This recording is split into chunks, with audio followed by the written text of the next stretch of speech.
What a match, what a performance. And stick around to the end of this video because Anna Bright will be joining us to break down that epic match, and we're going to do a little bit of an MLP preview as well. But first, we're going to get you up to speed on everything that went down at PPA Atlanta. You won't hurt my feelings if you skip ahead to the part with Anna Bright. We got that link down in the description. And while you're down there, go ahead and hit that like button. Maybe consider subscribing if you haven't. With that said, let's not waste any time. Let's get after it. We'll start things off in the round of 16 with men's singles. Grayson Golden out of the qualifiers taking on Ben Johns, and there would be a little bit of injury drama here. After Grayson Golden takes this first game, you're going to see Ben Johns give the signal that he's done. He is going to have to withdraw. This was pretty surprising and was something that we would monitor the rest of the tournament. Yeah, he was just basically saying, hey, I'm sorry, I got to pull out. I kind of hurt my ankle yesterday, so I was like, oh, dang, like, it sucks to kind of take the W that way. I was really looking forward to a battle, get my revenge on him. But ultimately, he was able to power through, still play doubles. For more, let's go to Annalie Waters. Do you have any insight to how severe it may be? It was actually after we were warming up, Ben decided to show everybody a soccer move and ended up rolling his ankle pretty bad. Gosh. There you have it, a soccer/pickleball crossover injury for Ben Johns. This became a thing people were monitoring all weekend, but ultimately he was able to power through and play the rest of his doubles. Moving along, we will stay in the round of 16 with women's singles. We have Paris Todd taking on Kate Fahey, and that really doesn't sound like a round of 16 caliber matchup. That feels like it could easily be a semifinal in the future. But nonetheless, it was Kate Fahey with a 9-4 lead in the third game, looking to close out on Paris Todd, but Paris too good with the cross-court winner. Trailing 8-9, Paris Todd finds another cross-court winner as Kate approaches in transition. 9-9, Kate Fahey at the net, Paris Todd down the line, and on match point, it is down the line. This time on the backhand side, Paris Todd with an incredible comeback, and she would go all the way to the finals for Championship Sunday. Let's go ahead and move on to Friday and check out some quarterfinals. We have a hobbled superstar. This is going to be awesome. Who doesn't love a hobbled superstar? Anyway, we've got a rematch of Andre Dascu and Gabe versus the Johns brothers. This has been one of the key matchups to watch lately on the PPA Tour. And with Ben a little hobbled, he was calling, looking for a little more offense than usual there. Cross-court speed up at Gabe Tardio. Here, he's going to fire one off the bounce. That's going to stay in. Andre and Gabe do take the first game. But in game two, Ben able to find some offense. Again, Colin Johns setting up his brother on game point. He's going to drive this one. Andre puts it into the net. We go to a deciding game three, where again, Colin Johns being a little more aggressive. I kind of like this from him. There's been a lot of talk about how you need to have offense from the right side. You can't just have a game manager who's just going to sit there and dink. And Colin Johns definitely stepped it up a little bit, and we'll see a little bit more of that in the later rounds too. Moving along to Saturday, we've got semifinals. Federico Staxrud, who has been the class of the PPA Tour in men's singles. He is the #1 player, taking on Connor Garnett. Connor Garnett had a little bit of trouble in the quarterfinals against Yates Johnson, who had to withdraw due to injury. But nonetheless, here he is on Saturday, ripping the two-handed backhand, generating the error, winning game one. On to game two. Fed needs to turn it around, but Connor Garnett was just on fire. These passing shots were so good. Down 2-7, here is Federico Staxrud playing with that Yola paddle. By the way, he gave one of those paddles to my dad after Vegas, and he kind of looks like my dad there doing that signature drop shot. Tell me what y'all think of that. I kind of see the similarity here. Maybe get this paddle and you can start playing like this. Who knows? On match point, Federico Staxrud is going to try that same drop shot. This time, Connor Garnett is all over it, able to get up to the kitchen line, and he's going to hit a winner down the line against Fed, completing the upset. Pretty big upset here. Connor Garnett is dancing in Atlanta. Men's doubles semifinals, no shortage of storylines as we have a rematch between Riley Newman, Christian Alshon versus the Johns brothers. Riley and Christian looking to repeat their success. The Johns brothers out for revenge, and this was another really good match. Take a look at this rally here. To me, this kind of sums up where pro pickleball is as a spectator sport. Is your average fan who's channel hopping on a college football Saturday going to see this much dinking and stick around for what happens next? Because what happens next is pretty epic.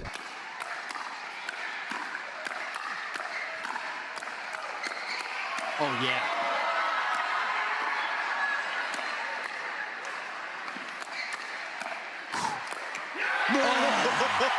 Let's go, baby. The boys are playing out on Humana Championship Court. Here's another thought on pro pickleball as a spectator sport, more as it relates to production. I like this kitchen cam angle. You kind of get to see how low the ball is over the net, but we never actually get to see this ball land in. That's like maybe the most important ball of the entire match, and then it ends on a missed return. It just was an epic match, but just kind of fizzles out. Into game 2, Riley and Christian trying to dink cross court with Ben, maybe trying to just test that ankle. Can he move? Can he cover as much court? Here, he's able to find his way back to the middle, put it away for a winner. Again, getting into the same cross court dinking pattern. And it's a Colin Johns speed up off the bounce that ends with the Christian Alshon body bag. A few rallies later is Colin Johns with an aerial speed up, forcing the error off Riley Newman here, holding strong on the counter. Ben getting a little bit of love off the net. Riley Newman, the showman, blowing on the ball, helping get over before Ben Johns ATP, Colin Johns backfill for the winner. The Bros would advance to Championship Sunday with a pretty easy victory here in game 2. And some words were shared at the net between Colin Johns and Christian Alshon. What were you talking about there? Oh, I was actually just asking him if he had any more classless comments to have after he won the match against us in Vegas. He had some words that I can't repeat. So, you know, what comes around goes around. If you're going to dish, you better be ready to deal. So if you didn't like that, too bad. Try to beat me next time. Well, there you have it, folks. I think it's safe to say that that is a pretty good little rivalry we've got brewing between Christian Alshon, Riley Newman, and the Johns Bros. That'll be fun to watch going forward. I have a feeling that is not the last we will see of that matchup. All weekend, it seemed like we were on a collision course destined for the Frazier-Johnson versus Johns Bros Championship Sunday, which would have been a really, really boring result 5 months ago. But right now, it kind of feels exciting. Like, I kind of want to see these teams play again in a championship. It's been a while. But in order to get to Sunday, they would have to get through Tyson McGuffin and Jaume Martinez-Vich, and that was a tall order today. Jaume down the middle for the winner, and on game point number 1 is J-Dub dinking into the net. And on match point, we would have another controversial moment here, as this ball is going to be called out by Dylan Frazier, and upon video review, I mean, take a look at that. The PPA has this new rule where 25% of the ball is in, then it's in. Green, is 25% of that ball over top of the line? I would say it would be maybe a third, so maybe more than 25 is over the line. Here we go. Your video review, the call on the court is overturned. Oh my! Result of the rally is point game match. Oh my goodness. We will keep things moving. We're going to blow through some of these Championship Sunday matches. We have an easy win for Annalie Waters over Paris Todd. Great result still for Paris to make it this far. Her and her boyfriend had a pretty good tournament, as we will next see Hunter Johnson trailing 7-0 in Game 3 against Connor Garnett. Can he pull off a comeback just like we saw Paris do earlier in this tournament? Well, check out the hang time on that ball, and then he smokes it on the comeback trail, giving Connor Garnett a little taste of what Tui Nation looks like from the other side, and on match point, able to get it done. You can see him fall to the ground. Just, you know, a great moment. Takes his first career title, and it's a Grand Slam moment for the 20 seed Hunter Johnson. Moving on to mixed, and I'm realizing this is actually the first mixed clip that I'm showing of the entire tournament. Anyway, you know, Ben Johns, Annalie Waters, pretty much unstoppable. Get the gold. Don't really have too much to say here, so we'll just move on. Men's doubles, we've got the Johns Bros versus Jaume Martinez-Vich and Tyson McGuffin. The last time that the Johns Bros won a gold medal, it was actually against this team. Go figure. Here we get a little ATP action from Ben Johns, and on match point, they are able to close it out. They are back. Ladies and gentlemen, are the Johns Bros officially back? Let me know in the comments. What do you make of this? Colin Johns, who hits the winning shot. The Grand Slam title of Atlanta is in the hands of the Johns brothers, and you know this one feels good for them. We are now at the featured match of the video. We have got the women's doubles finals. Anna Bright, Rachel Rohrbacher versus Catherine Parento and Annalie Waters. Can the girlies get it done? They are entering this match only 1-4 against this team, but things felt a little different today. They were so good on the counters, on the speed-ups, picking their spots. We're going to actually take a look at some real clear stats data as well from this match. We're going to break it all down, and then after we do that, we're going to get Anna Bright's opinion on it herself. The first thing that jumps out to me here is the game flow. Anna Bright and Rachel Rohrbacher ran away with this one. We have our Player Impact Plus, which is just at a glance showing who impacted the game positively and negatively. You can see both Anna and Rachel had very strong games. And if we look at the shot accuracy, Anna Bright only 1 unforced error, only 2 total errors in the entire match. AL and Catherine up to a big lead early in game 2, and we get some line call drama. That looks out to me. I mean, my gut just tells me that ball is out. But again, with these new rules, the out call is overturned, the ball was in. The Rachel Rohrbacher speed up, particularly cross court at Catherine, proved to be a really good pattern for Anna and Rachel, and they used it to get back into this game, get a little comeback going, and then we had some more line drama. I can't challenge it. No timeouts available. Play, even though it will not matter. Here it comes. Oh boy, that's in. Anna and Rachel were unable to challenge because they had already used both of their timeouts this game, trailing 9-6. They were able to come up with a clutch rally win right here to get the serve back. At 7-9, Rachel hits Catherine cross court. At 9-9, they're going to get a little shake and bake, one of the few third shot drives that Anna did all match. And on game point, it is Anna Bright with a walk-off Ernie. Ignore the foot there after everything that just transpired. We'll give her a free pass. That is a 2-0 lead for Rachel and Anna. After a slow start, it was Rachel Rohrabacher who turned it on in the end to complete the comeback. And we start to see a trend emerging where Anna and Rachel have superiority at the kitchen thanks to performance and speed-ups and counters. Game 3 was another tight one, and down the stretch, we've got more line call drama. Again, divide the ball into 4 quadrants. Point of contact at the bottom, the size of a golf ball. If you see 25% of the ball on the line, it must be ruled in. If it is inconclusive, the referees have to defer that it is in. I think most of the people here think it's out, but this might be called in. It was overturned, the ball was in. And that ended up being significant because Annalie and Catherine would go on to take Game 3. This was the Annalie Waters show in Game 3. She had 9 rally-winning hits, only 2 unforced error, and overall they played just a little bit cleaner than Anna and Rachel. In Game 4, Anna and Rachel finally got off to that hot start they were trying to find since Game 1. It was Rachel largely setting up Anna for the finishing shot on a lot of these rallies. The cross-court attack on Catherine Parento was working, and the counters from Rachel were incredible. And hey, if you thought close call replay would make all of the line call drama go away, well, clearly you were mistaken because we have some more. Now, Anna and Rachel could have challenged this one, but they chose not to. I'm actually going to ask Anna about this in a little bit, so stick around for that.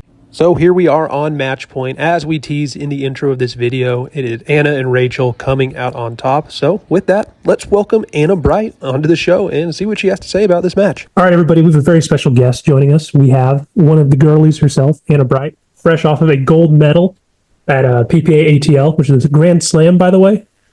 Do pro players treat these slams differently? They kind of all blend in and feel the same to me as a fan. I feel the same. They all blend in, really. I don't feel much different, but it's cool that it's a Grand Slam. You know, hopefully it means more in the future, but they all kind of blend together. You get more points, I guess.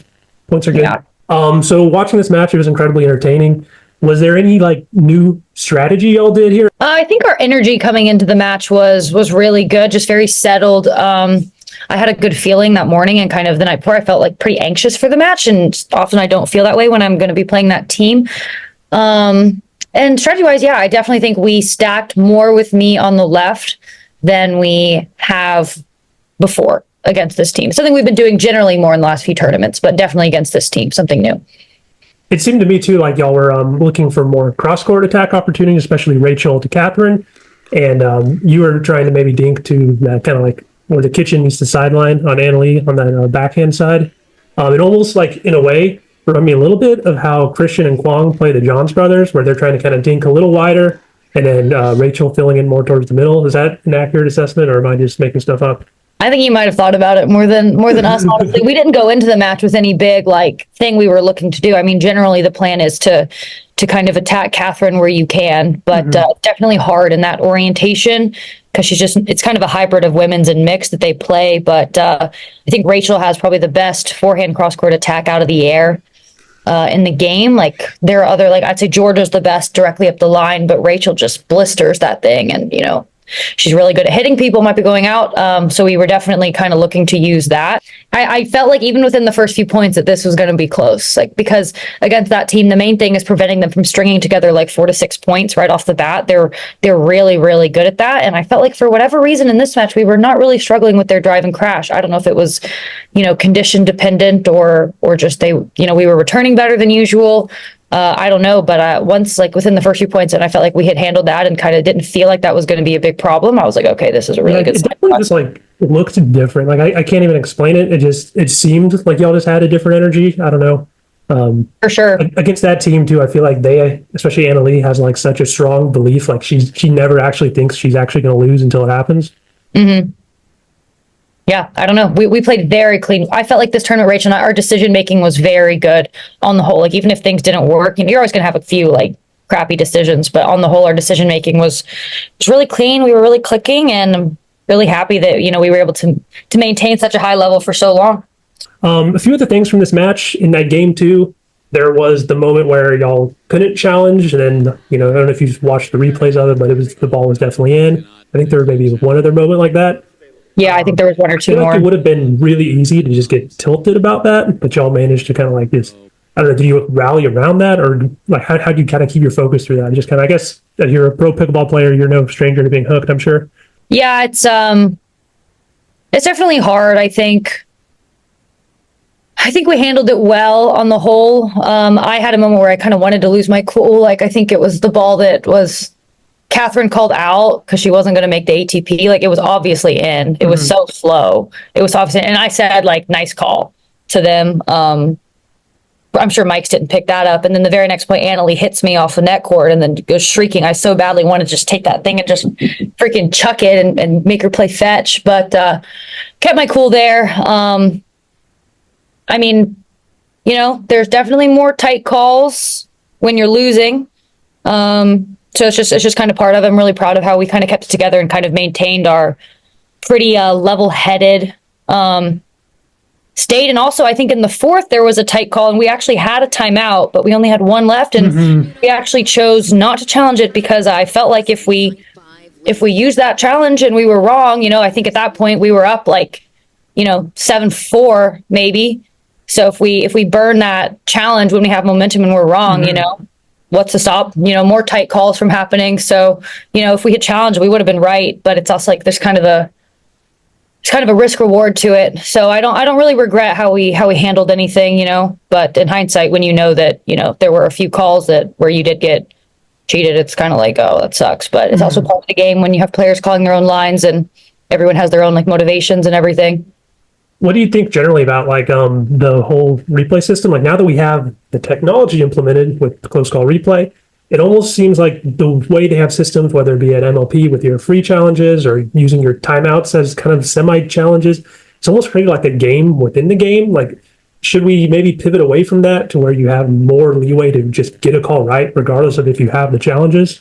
And the whole 25% in thing, like, I don't just have like general thoughts on how the whole replay system is being implemented. Yeah, I haven't thought too much about it, honestly. I'm not too educated. I don't know how I feel about the 25% thing. It almost felt to me, it got to a point like where when you're watching NFL and you're not sure if it's a catch and nobody really knows even like how to define a catch, like they almost started overthinking it to me to the point like that, where I was like, I know that ball is out, but now because of the way the rule's written, it's being called in.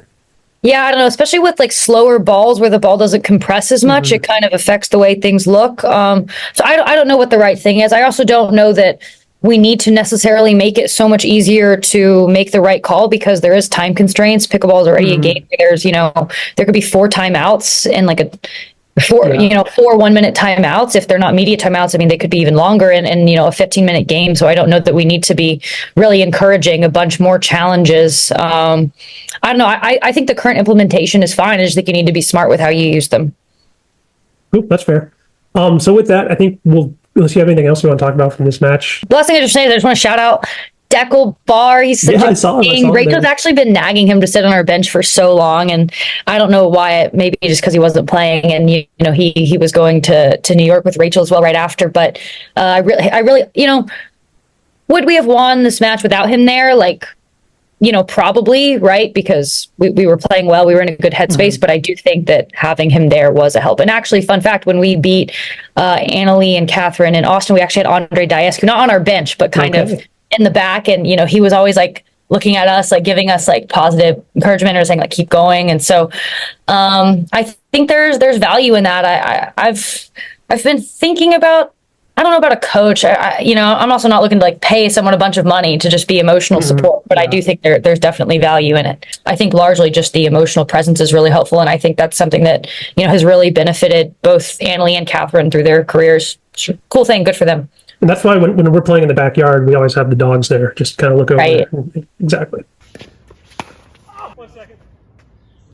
So with that, we'll kind of pivot to just MLP. You might have the week off next week. Is that true? Yes, I do. So exciting. So there's 6 teams in action. Let me see if I can share my screen here. Basically just kind of a round robin between these teams. So each of these teams plays each other once. St. Louis, Dallas, Texas, LA, Orlando, and Arizona not there. Interesting, the top 3 teams your St. Louis Shock, of course, included, will not be there. Well, which matchups amongst these teams, or is there anything you're kind of looking out for? Or did you watch MLP when you're not playing? Yeah, I actually watched a ton of pro pickleball. I watched the APP. I paid for ESPN Plus only to watch the APP when they actually do rarely decide to broadcast. I watch a ton of pickleball. Nice. So I will be watching. I will be watching for sure. The match I'm most excited for is definitely, I think everyone would say DC versus the Fives is the match that's most exciting. I also will be excited to see Carolina versus the Fives. I would imagine that this time Ben and Colin will likely be a little more present. They're coming off of gold and they have the 3S paddles and they have a little bit of a chip on their shoulder. When my team played Carolina and DC, we definitely got like 100% effort from Ben and we won in a dream breaker. And then in Utah, a lot of teams were able to farm 3 points off of them, so, and that it's very little, it's 1 point, but it matters. So I'll be pulling for Ben. I'll be pulling for Carolina. I didn't see how Utah does. I hope Utah wins a few matches. I really like their team. They're getting along really well. Tyler especially is playing really well right now. Yeah, and post-trade Utah seems like kind of like just a completely different team. 100%. Yeah, really happy for them. So the other interesting thing here too, and I've got a few different ways to kind of like look at the standings here. New Jersey not having played as full of a schedule and being so Dream Breaker dependent. It'll be interesting to see if they do drop off, or maybe New York Hustlers, kind of a similar team in my eyes that needs the Dream Breakers.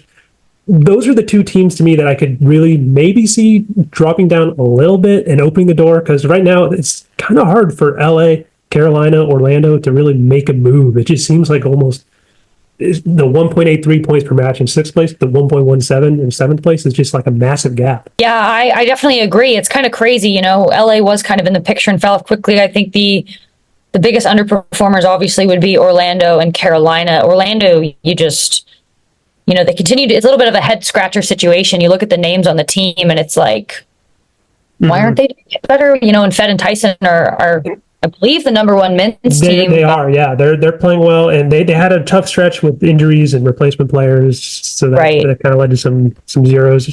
So basically, like if you can just even if you can just get a point, like you said, it's just more important than people think getting to that Dream Breaker. I think just totally, it's so important. I really came to realize this. I think in DC how important it was to at least push it to 2-2. Especially because, early on, you don't think it's that big of a deal, but you look back over and it's like every one of those zeros really, really stands out. Here's just one more way to look at it. I'm kind of trying to project out here, like where that playoff cut line is. And it's just somebody kind of needs to mess up and open the door. I kind of feel like these are our 6, though. Yeah, most likely. It's kind of I don't know about unfortunate, but it would be cool for drama if, there were like 8 teams, 2 are really within striking distance. I always hated it when there were too many teams getting into the playoffs. Like in the NBA, it's like with the little play-in tournament now. It's like you can get in the playoffs even if you're not a good team. So I do like that. I like it. I really like it as well. I love nerding out. Here we've got men's doubles, women's doubles, mixed doubles, entire season. I'm also kind of trying to do some strength of schedule stuff in men's doubles. Is there any teams that have really been surprising to you? I mean, the surprise is definitely Andre Diescu and Dylan Frazier being, towards the bottom of this list, I think. That's definitely a surprise, right? You go man, you're counting on your men's doubles team to top 2, right? So I would definitely say that is the biggest underperformer and surprise on the whole. And I wonder why, right? Is it just, I've watched a lot of that team play. I have a theory that Dylan's just not in the best form right now. If you look at his mixed results this year, they're not really making it out of many quarterfinals. If you look at, obviously in men's doubles, him and J-Dub have the 5 gold medals, but since, July, they haven't really been doing as well. I think there was a match earlier this tournament where it jumped out to me that he was just making more errors than you'd expect him to. So I kind of think he's just maybe not playing his best pickleball right now. Right. I would say that would make sense. I was just wondering if it's like they just don't fit. I think Federico and Tyson have overperformed relative to what I expected at the start of the year. I think I underestimated kind of both of them in men's doubles, and very, very impressed with them. It's kind of funny because I feel like when Hayden and Gabe played them, they kind of beat them pretty comfortably. Honestly, I think 2 of their 4 losses are to Hayden and Gabe, and they haven't been that close that I remember. Maybe the first one was, but I don't know. But they're beating everyone else. It's interesting. We'll take a look at women's doubles, and there you are in second place here in terms of win percentage, just one behind Annalie Waters and Mari Humberg. You guys have been so good. Kate was a relative unknown and seems to be gelling pretty well. Yeah, I would say so. I definitely felt a lot of responsibility in, picking Kate to kind of be a very good women's team. So I'm really happy how it worked out. Actually, when we beat Etta and Tina the first match, even when it was close at the start, I was like, okay, I'm not an idiot. There's mixed doubles. Alex and Connor play very well together. I played them in a PPA though, and they just felt a lot less threatening. Whereas at MLP, I feel like they really have like an energy to them that they're going to win. But I wonder, if they'll continue to, I hope they continue to play super well together. I'm rooting for that team, but it definitely is interesting. And then major kudos to Anna Lee for, being at the top of this list. Will's definitely a really good player. One of my better friends in pickleball actually, but definitely Anna Lee is really special. Shout out DC pickleball team. Sorry, you want to end this, but they have so many teams, including Elise and Dekel, that are so high that they're the backbone of their team is mixed.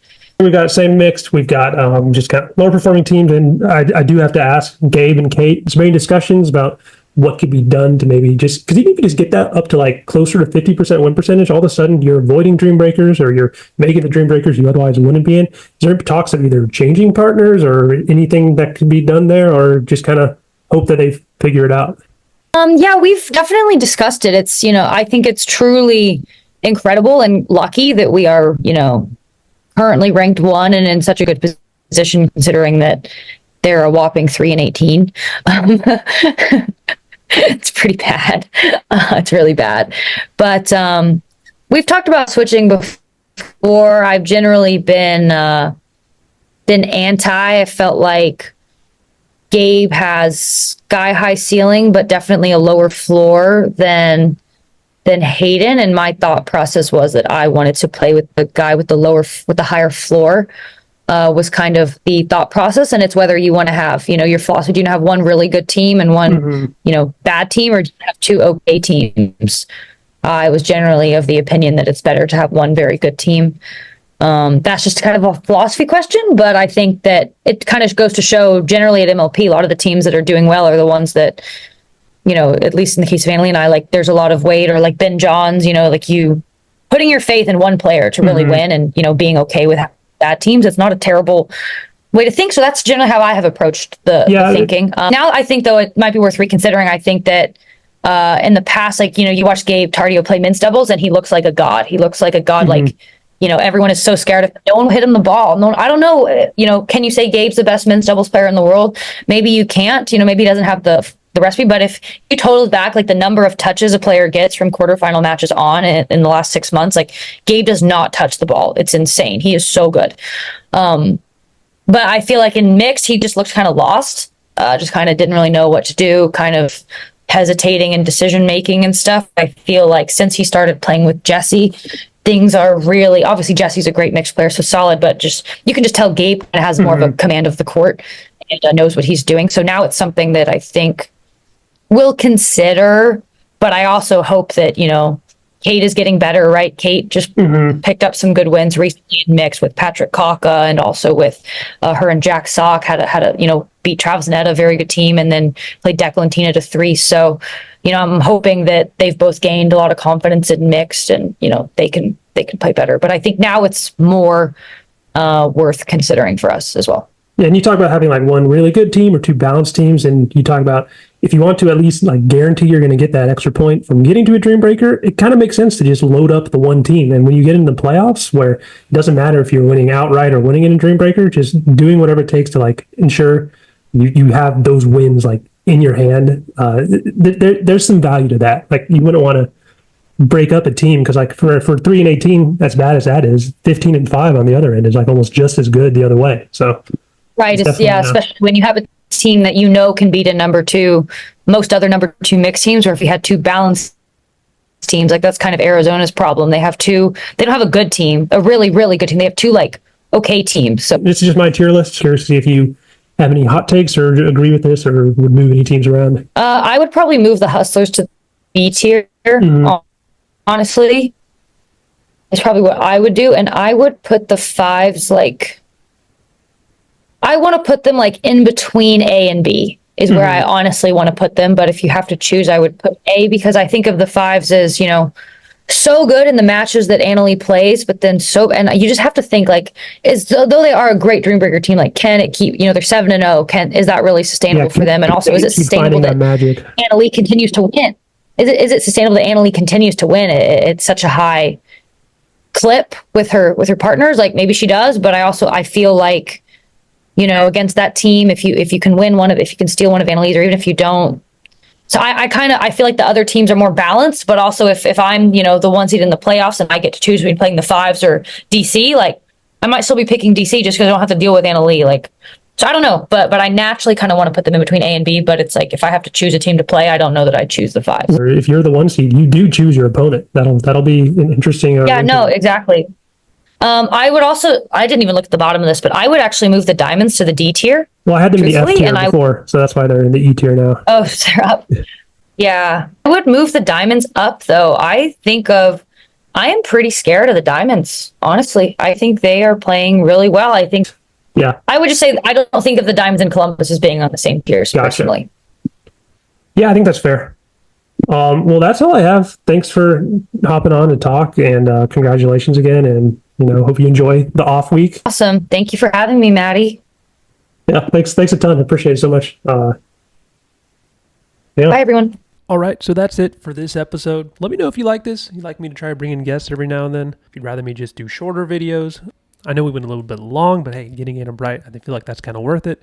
I'm aware there are lots of technical issues on that Zoom call. We're going to work out some best practices. If you have experience doing this kind of thing, please hit me up. I'm aware of the low production qualities, and it's only charming up to a certain point. So I do want to fix that. And remember, please like and subscribe. Thank you. I really appreciate everybody here. I didn't know your name was Mateo. Yeah, I think that's my Google name. Oh. That was my name in Spanish class always.